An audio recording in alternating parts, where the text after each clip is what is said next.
시작해 3부 시작합니다. 이 세월호 참사로 온 국민이 안타까워하고 또 불안해하고 있는 바로 그때 오늘 오후 서울 지하철 2호선에서 사고가 났습니다.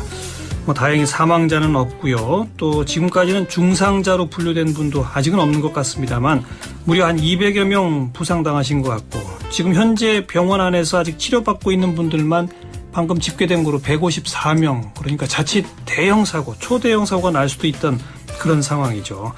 그렇지 않아도 철도 안전 여기 좀 들여다봐야 한다 했었는데 그래서 오늘 전문가 급히 모셨습니다. 사회공공연구원의 박흥수 철도정책 개원연구위원이십니다. 어서 오십시오. 네, 안녕하세요. 예, 이게 그러니까 지하철 2호선 앞차가 무슨 이상이 있어서 서 있는데 예. 뒷차가 와서 들이받았다는 거예요. 예. 근데 이게 원래 가까워지려고 그러면 자동으로 서야 되는 거 아닙니까? 그렇죠. 그런 시스템이 있습니다. 이 지하철 운행 시스템에는 ATS 시스템이라고 열차를 자동으로 정지시키는 신호장치가 있거든요. 자동 정지장치. 예, 열차 자동 정지장치가 있는데요. 지금 이 사고가 났다는 것은 그 철도 안전체계에 굉장히 큰 심각한 문제가 있다는 겁니다. 예. 철도 안전체계는 두 가지로 보호돼야 되는데 하나는 시스템입니다. 그래서 이 신호 시스템이라든지 이런 것들이 열차에 어떤 위험이나 문제가 발생했을 때 보호해야 되고요. 예. 또 이 시스템만 갖고도 안 되는 경우가 있습니다. 왜냐하면 시스템이 오작동하거나 오류를 발생시킬 수도 있거든요. 그렇죠.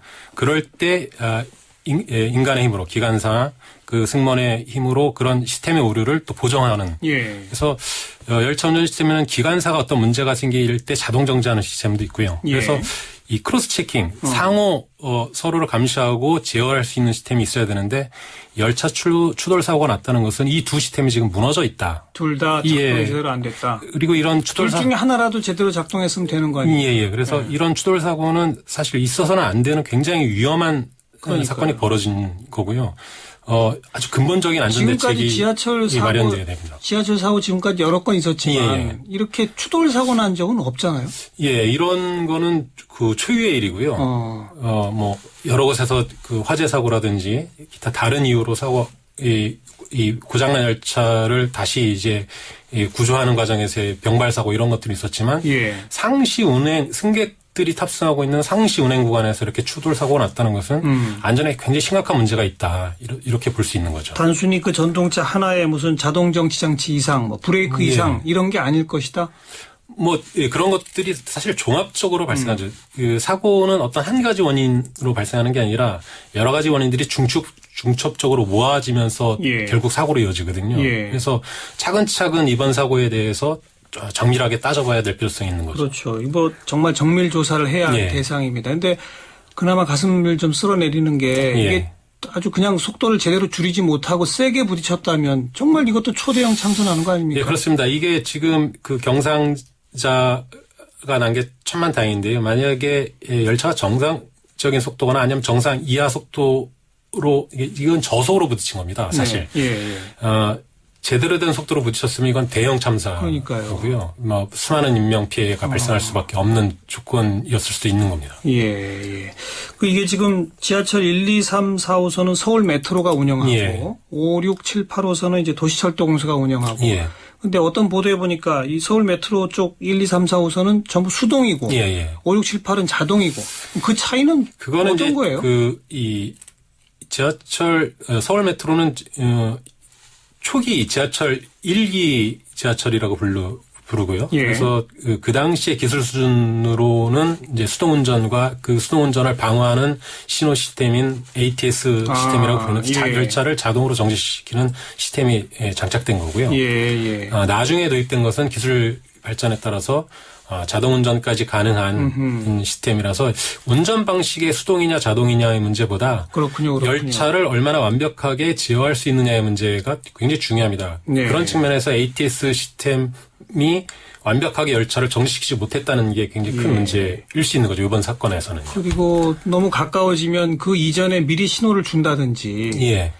원래 그렇게 가까이 있으면 기본적으로 이 전동 열차 안에 정지 신호를 모니터에 현시하게 돼 있습니다. 그러면 그 모니터에 현시되면 열차가 자동으로 정지하게 되거나 아니면 기관사가 비상정차를 할 수 있는 시스템이 갖춰져 있는 게 지금 사고가 난 시스템이거든요. 근데 그게 갖춰져 있는데도 사고가 났다는 것은 뭔가 문제가 시스템에서의 심각한 결함이 존재하는 거다 이렇게 볼 수 있는 거죠. 그 1, 2, 3, 4, 그 1기 지하철 쪽에 달리는 전동차들은 오래된 것들입니까? 굉장히 많이 낡았고요. 그 노후화됐고 빨리 교체해야 되는데 예. 결국은 이런 문제들은 예산상의 문제로 네. 직결되고 지하철 적자가 심각한 문제 속에서 그렇죠. 안전 문제는 항상 그 후순위로 미뤄지는 경우가 있거든요. 근데 네. 지금 특히 지하철 1기 지하철은 지어진 지도 오래됐고 또 여기에 운행되는 차량도 굉장히 오래됐기 때문에 이런 낙후된 전동 열차를 빨리 대체하지 않으면 예. 이런 지금 사고 난 것도 사실 앞 차량에 문제가 있었던 거거든요. 그래서 쓴 거죠. 예, 근데 앞차량에 문제가 있었던 것은 너무 낡은 차량들이 계속 운행되다 보니까 잦은 이런 문제를 발생시킬 수밖에 없던 조건이 또 있었던 거죠. 예. 그런데 이런 열차는 몇 년까지 쓴다 이런 게 없어요? 요번에 세월호 보니까 이제 선박은 20년이었던 걸 이명박 정부 때 25년, 30년으로 이렇게 막 늘려놨던데. 예, 지금 이명박 정권 때 선박 이 노후 연령만 늘린 게 아니라 열차나 전동차, 지하철 이런 부분에 대해서 내구 연한도 대폭 늘렸습니다. 특히 일반 열차들은 내구 연한 자체를 아예 없앴고요. 없어요? 예, 그래서 과거에는 일반 고속철도라든지 지하철은 30년을 예. 쓰면 바로 폐차를 그때까지 무조건 폐차를 해야 됐고요. 예. 또 일반 디젤 기관차 이런 것들은 25년에 내구 연한 제한이 있었는데 예. 그런 것들이 다 없어졌고 그래요? 지금 아예 없어졌다는 거는 무제한 쓰라는 겁니까? 그러니까 이 내구 연한 자체가 없어지다 보니까 얼마든지 이 활용을 해도 법적으로는 아무 문제가 없는 거죠. 그리고 그러니까 알아서 판단해라 그거. 예, 그리고 관리 감독 기관들은 이런 내구 연한을 없앴다 하더라도 충분한 안전관리라든지 정기점검을 통해서 안전성이 확보되게 하겠다라고 했지만 예. 세월호도 침몰하기 전에 받은 그 검사에서는 모두 다 양호하다고 나오거든요. 그러니까요. 그래서 이런 것들을 과연 그 관리감독기관이 이렇게 안전하다, 양호하다라고 판정한다고 해서 안전성이 확보되는지의 문제는 또 예. 다른 차원의 문제인 거죠. 예. 그나저나 우리가 대구 지하철 참사도 기억합니다만 특히 지하철 사고라는 거는 정말 위험하잖아요. 예. 다행히 이번에 화재도 안 나고 그랬으니까 다행이지만. 근데 이번 사고에서도 굉장히 중요한 문제가 있는데요. 예. 자칫하면 큰 인명사고가 또 발생할 뻔했습니다. 왜냐하면 이렇게 화재 사고가 아닌 경우 추돌 사고가 날 경우에는 이 승객들을 문을 열고 옆선로로 대피시키면 큰일 납니다. 그래요? 예. 맞은편에 열차가 올까봐. 예, 맞은편에 만약에 이 순간에 맞은편에 열차가 왔으면 열차가 이 승객들이 보인다고 바로 정차할 수 있는 시스템이 아니기 때문에 대형 인명사고가 나는데 이런 사고가 발생하면 승객들을 모두 맨 앞에서 사고 나면 뒤쪽으로 또는 뒤쪽에 사고 나면 맨 앞으로 유도해서 앞에 선로로 승객들을 대피를 유도해야 됩니다. 근데 이런 각 이 사고 상황별 또 조건별에 따른 응급 대처 매뉴얼이라든지 이런 시스템들이 존재하는지 또 그런 것들이 존재하더라도 이 승무원들이 몸에 배일 정도로 안전 훈련을 하고 있는지에 대한 문제는 지금 아무도 제대로 정립되어 있는 게 없는 거죠. 그래서 이번에 이제 또 이 승객들이 문을 열고 대피했던 것도 세월호의 교훈인데요. 안내방송 듣고 가만히 있으라 그러면 안 된다라는 저기 때문에 무조건 이제 이 지하철 안에 안내문이 다 있거든요. 그래서 문을 열고 나갔는데 그런 것들이 자칫하면 제2의 병발사고로 큰 인명사고가 날 뻔했던 거죠. 그러니까 만약 어쨌든 이런 사고가 화재가 아닌 경우는 뒤에서 나면 앞칸 쪽으로 가라. 예, 앞칸 쪽으로 가서 전부 앞칸 승무원 쪽으로 유도에 의해서 앞선로로 가야 된다. 앞에서 내려가지고 열차 앞쪽으로 걸어가라. 그래야 맞은편에 오는 거랑 부딪히지 않으니까. 그렇죠. 이것도 꼭 우리가 기억해둬야 되겠군요. 참 아무튼 큰 사고 날 뻔한 거 가슴을 좀 쓸어내리긴 했습니다만 이번 사고 원인 철저히 좀 지켜봐야 되겠고 그렇지 않아도 우리 철도가 참 위험하다 그런 얘기 많이 있었지 않습니까? 먼저 기관사 양성을 비전문 신생기구가 맡게 됩니까 앞으로? 이게 무슨 얘기입니까? 이거는 지금 서발 KTX와 관련된 문제인데요. 국토부가 지난 3월 28일 날 발표하기로는 새로 이 서발 KTX가 개통되면 KTX를 몰 수 있는 기관사들이 더 많이 필요하기 때문에 인력 양성을 해야 되는데 현재 코레일에서 양성하는 기관의 능력으로는 안 되니까 제2 양성 기관을 만들겠다. 근데 이 제2 양성 기관을 어디다 만드냐 하면 철도시설공단이라는 곳에 만든다고 하는 겁니다. 예. 근데 철도시설공단이 어떤 기관이냐면 철도를 건설하고 선로나 역사 이런 것들을 기획하고 만드는 기관이거든요. 운전하고는 관계가 없는 운영하고는 아무 관계가 없고요. 그리고 이런 기관들이 기관사를 양성하는 나라는 전 세계 아무 데도 없습니다. 예. 근데 여기에 이제 그 국민혈세 50억을 들여서 이 짓겠다고 이 정부에 이제 예산을 요청한 상태고요. 교육기관을 만드는데 예, 50억을 들인다? 예. 그럼 아예 그냥 기존에 있던 교육기관에다 예산 좀 더 주고 키우는 게 낫지 않나요? 그렇죠. 그러니까 기존의 노하우의 이 인력을 양성했던 노하우와 전문 기술이 있는 기관들을 더 확대하거나 그러니까요. 이렇게 해야 되는데, 근데 이제 왜 그렇게 안 하고 시설공단에다가 주겠다는 겁니까? 국토부 입장에서는 어찌 됐든 수발 KTX는 기존의 코레일과 완벽히 분리시키는 체제를 만들겠다. 이런 건데. 양성도 분리하고. 예. 모든 걸 분리하겠다? 예. 그래서 왜냐하면 이제 수발 KTX는 원래 이 민간 매각을 전제로 해서 민영화를 하려고 했던 것이었는데, 지난 정부까지만 해도요. 예. 근데 민영화에 대한 사회적 반감이 워낙 크니까 자회사 형식이 된 거죠. 거의 자회사와 이 공적 자금 그래서 이건 민영화는 아니다라고 이제 강변을 하고 있는데 그럼에도 불구하고 이렇게 완벽하게 분리하는 것은 나중에 이제 때가 무르익으면 그렇게 또 하려고 얼마든지 분리할 수 있는 이 기초를 마련할 수 있는 거죠. 참. 이건 아무튼 현재 아니죠. 이건 확정된 건 아니죠. 아니요, 이건 지금 국토부에서 확정해가지고 정부 예산을 신청한 상태고요. 그리고 이제 국회에서는 이런 예산들을 인정해주면 안 되는 거죠. 왜냐하면 예산 심의를 지켜봐야 되겠군요. 예. 또 하나 1인 승무원 제도로 바꾼다는데 이건 무슨 말입니까? 예, 1인 승무 제도는 이제 지하철 같은 경우와 일반 철도의 개념이 약간 다른데요. 이제 지하철 같은 경우는 맨 앞에 기관사가 있고요. 또 맨 뒤에 차장이 승무를 합니다. 그리고 이 차장은 객실은 돌아다니지 않고 이제 안내방송이나 출입문 지급을 하고 기관사를 보조해 주죠. 근데 이렇게 이 두 명이 승무하는 걸 지하철에서는 2인 승무 체제라고 하는데 그렇죠. 이 2인 승무 체제를 수많은 지하철 기관들이 인력을 줄이겠다고 뒤에 차장을 생략하는 시스템으로 가고 있습니다. 혼자서 안내방송 다 하고 문 열고 운전하고 이걸 한다 이거죠? 예. 근데 이제 이게 어떤 문제냐면 평소에는 아무 상관이 없어요. 근데 어떤 비상시에 문제가 발생하면 대구 지하철 화재 참사 사실은 그러니까요. 맨 뒤에 차장이 승무했다면 굉장히 많은 그 생명을 살 수 있었다 이런 평가를 하거든요. 전문가들도. 왜냐하면 그때도 혼자 했나요? 예, 대구 지하철 같은 경우는 인건비 절감하고 수익성 올린다고 1인 승무 체제를 처음부터 도입했는데요. 근데 화재 사고가 나니까 그 뒤에 상황 파악해야죠. 관제실하고 또 이 정보를 주고받아야 되죠.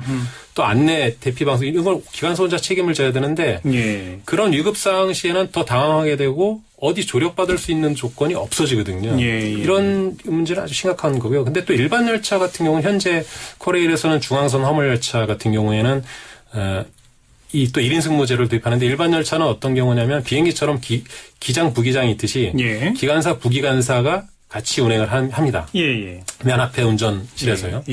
근데 이 인력을 KTX도 둘이 하죠. KTX는 1인 승무를 하고 있습니다. 혼자 해요, 그건 근데 물론 KTX는 근데 다른 승무원들이 많이 있죠. 예, 다른 객실 승무원들이 순회를 하고 있습니다. 근데 이 기관사, 부기관사에서 부기관사를 줄인 만큼 인력 교육화되고 경영 성적을 좋게 할 수 있으니까 이걸 줄이겠다 이런 건데. 근데 중앙선 같은 경우는 이 단선 구간과 복선 구간, 그 선로가 복선일수록 더 완전히 확보되거든요. 그렇죠. 이런 게 이렇게 나눠져 있고 신호 시스템도 지금 이렇게 코레일에서 일반적으로 확대하고 있는 개량형 신호 시스템이 아니라 그것보다 한 단계 낮은 신호 시스템을 갖고 있습니다. 중앙선은 특별히. 이런 조건에서 무리하게 1인 승무를 추진하는 것들이 과연 효율성에는 뭐 기여를 할 수 있지만 안전에 과연 도움이 될 것이냐. 그렇죠. 이런 문제가 있는 거죠. 그리고 이 안전 검사 같은 거 말이에요. 그 검사 요원들도 계속 줄였다고 그러지 않습니까? 지금 이제 서울 지하철 같은 경우, 서울 메트로 같은 경우도 1,600명 정도가 지난 몇 년간 계속 줄어왔고요.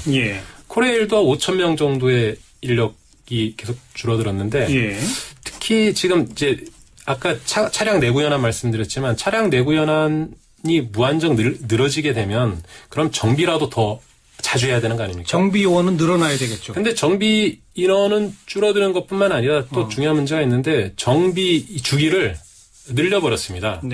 KTX 같은 경우는 3,500km마다 운행하면 정비를 하기로 돼 있었는데 이걸 5,000km로 늘렸어요. 다른 열차들도 마찬가지고요. 예. 이렇게 내구 현황까지 없앤 마당에는 정비 주기를 더 타이트하게 해서 진짜 문제가 없는지 봐야 되는데 정비 주기를 늘려서 인력을 줄이고 내구 현황도 없애고 위험들이 계속 가중되고 있는 거죠. 그렇죠. 예. 그 정비하는 주체는 예. 제대로 합니까? 지금 이제 선박 같은 경우 이번 세월호 보니까 예. 무슨 뭐 안전검사원이 뭐니 뭐 다 그냥 허위 서류로 그냥 사인만 하고 막 이러던데 철도는 그래도 지금 이제 정비 주기는 늘어났지만 정비는 제대로 합니까? 예, 근데 지금은 이제 정비는 제대로 하고 있는데 문제는 향후 이 뭐 지하철 공사든 코레일이든 계획이 뭐냐면 이런 정비 파트를 외주화하겠다는 겁니다. 예. 그렇게 되면 지금은 이제 그 정규직 직원들이 인력은 감축돼 있지만 최선을 다해서 검사하고 그것은 굳이 타기관의 감독이 아니더라도 책임감을 갖고 일을 하게 되는데 이런 부분들을 외주하거나 용역을 주게 되면 예. 결국은 이건 이제 굉장히 그 밑바탕부터 안전이 흔들리게 되는 시스템으로 가는 거죠. 예. 그러니까 선로건설 파트도 외주화를 하는 것도 예. 지금보다 비용을 절감하려고 하는 걸 거 아니에요. 무조건 비용 절감입니다. 그러니까 원칙은. 그러면 지금 그렇지 않아도 이 정비 요원들을 줄이면서 정비 주기를 자꾸 늘리고 있는데 네. 거기다가 더 낮은 비용으로 하겠다는 외주화라면 예. 기존 요원보다 더 적은 사람들이 더 뜸하게 그렇죠. 그렇게 하는 기관에다가 준다는 거 아닌가요? 네, 그래서 그 영국 철도 민영화 과정에서 그 사례를 인터뷰한 그 앤드류 머리라는 그 이 전문가는 그런 얘기를 했습니다. 그 만약에 선로 작업자가 있는데 예. 선로 감독이 있는데 예. 어떤 사람은 이 열차 안전에 문제가 된다고 열차를 몇 번 정지시키고 통과를 안 시키는가 하면 1년에 몇 번씩 하는 감독이 있고 또 어떤 감독은 좀 문제가 있더라도 통과시키는 감독이 있다면 열차를 예. 나중에 성과급 받고 봉급 오르는 사람은 누구이겠느냐 이런 거잖아요. 그러니까 열차 안전에 문제가 아니라 자기 봉급 올리는데 이런 강심장들이 천직을 얻었다고 얘기를 하거든요. 그리고 이게 외주화하는 문제는 또 다른 문제가 있는데 누구도 책임지지 않는 문제를 만드는 겁니다. 네. 선로보수 같은 경우도 외주화를 하게 되면요. 과거에는 선로 유지보수하다가 문제가 발생하면 코레일이든 지하철공사든 지하철공사나 코레일 자체 책임이었습니다. 사장이 다 최종 책임을 져야죠. 근데 이 외주화를 하게 되면 그거는 코레일이나 서울메트로의 책임이 아니라 외주 용역업체의 사장의 책임이거든요. 그렇죠. 이렇게 되면 안전의 기본 틀이 완전히 무너지게 되는 거죠. 네. 그리고 얼마 전에 철도기술연구원이 불량 브레이크를 합격시켜줬다 이런 보도 있었거든요. 예. 철도기술연구원이라는 데는 우선 어떤 데입니까? 그 정부 출연 연구기관이고요. 그 철도와 관련한 다양한 기술적 파트가 있습니다. 뭐 통신, 제어, 뭐 차량, 이 기술적 이런 부분들에 대해서 이 연구를 하고 예. 또 이 철도 발전을 위해서 기하겠다는 취지로 만들어진 기관인데요. 예. 또 그러다 보니까 이런 기관들이 여러 가지 이 지금 말씀드린 것처럼 그 이 브레이크에 대한 시험 검사를 하도록 이렇게 역할을 부여받고 있는 측면도 있는데 예. 이런 문제는 이제 한국의 고질적인 병폐가 드러난 건데요. 그러니까 이 한국엔 적지 않은 철도 관련 업체들이 있는데 이런 철도 관련 업체들 뭐 양심적인 업체들도 있지만 상당수가 철도 관련 고위 관료들의 퇴직자들이 다 관계가 되어 있고요. 여기도 또 그래요? 예, 또 해운만 그런 줄 알았더니 그러니까 얼마 전에 이제 원자력 발전소의 거기도 그 또 부품들 그랬죠. 이런 것들을 뭐 다 허위로 하고 이런 것들 있지 않습니까? 그래서 이제 이거 뭐냐면 감리 감독 기관인 국토부의 어떤 방임, 또 전문 연구 기관의 비양심, 예. 관련 업계 사역이 한 덩어리에 뭉쳐진 건데요. 관료 학자 업계가 3일차가 돼가지고 예. 대한민국을 지금 좀먹고 있는 현실인 겁니다. 불량 브레이크를 생산하는 업체가 있을 것이고 예. 그 업체가 뭐 어떤 네트워크인지 뭔지 모르지만 예. 혹시 그런 게 뭐 밝혀진 건 있습니까? 기술연구원 측에 무슨 뭐 뇌물을 줬다든지 그런. 예, 그래서 지금 이 업계에 로비한 그 기술연구원이 검찰에 구속된 사건이 이번에 드러났고요. 네. 저는 이거 빙산의 일각이라고 보고요. 어쨌든 모양이 똑같네요. 예. 그러니까 생산업체가 예. 돈을 노리고 로비를 해서 예. 철도기술연구원은 그냥 합격시켜주고 예. 철도기술연구원을 관리 감독해야 할 국토부는 예. 나중에 자기들이 거기 가서 연구원장이나 뭐 이거 해야 예. 되는 거고. 요 구조군요. 예. 그래서 해운, 원자력, 뭐 예. 철도 다 똑같군요. 마피아라고 부르고 있습니다. 철피아라고 또 불러야 됩니까? 예, 이건? 예. 원래 철피아란 말이 있었습니까? 옛날부터? 철도 마피아는 뭐 광의의 뜻도 있고 이 작은 범위도 있는데 문제는 이 관료 체제에서 파생된 낙하산 또 거기에 연결된 어떤 이 사적 기업의 커넥션들이 예. 끈끈하게 묶여 있어서 예. 이것들을 도려낸다는 게 과연 쉬울까 이런 문제는 굉장히 걱정되는 문제입니다. 그래 지금 요번에 그 세월호 이후에 무슨 해운조합이 어떻고 한국성급이 어떻고 뭐 이런 얘기를 하면서 예. 또 거기는 이제 해운 업체들이 다 민간 업체들이니까 예. 그렇겠거니. 하지만 이 철도는 원래 이제 철도청으로 시작해서 예. 공사로 가고 예. 이런 거라서 좀 괜찮겠거니 했더니 아니군요. 네, 철도 그 부품을 납품하는 업체도 굉장히 많고요. 특히 브레이크 같은 경우는 정말 이 생명과 직결되는 장치거든요. 근데 당연하죠. 이런 걸 납품하면서 불량 자재를 납품하고 예. 이런 것들이 합격을 받는 이 체제가 과연 이 시스템이 제대로 된 시스템인지 또 이걸 관리 감독해야 되는 국토부는 그냥 손을 놓고 있거든요. 네, 네. 어떤 그 철도기술연구원의 불량 브레이크 합격 그 기사 하나에 예. 사실은 또 모든 게 들어있군요. 예, 맞습니다. 워낙 저희가 이제 이 해운이나 이런 데서 많이 공부를 해가지고 이제 금방 알아듣겠어요. 예. 아, 이거 어떤 구조로구나 하는 게. 이야, 큰일 났습니다. 뭐 국가안전처 뭐 신설한다는 얘기도 있습니다만 뭐 그런 대비책, 재난 뭐 대비 컨트롤 타워도 필요할 겁니다만 이 뿌리 깊은 이 관료와 업계와 또 유관기관과 예. 이런 등등의 이 구조 이걸 혁파하는 노력이 있지 않고서는 안 될 것 같습니다. 예, 예, 맞습니다.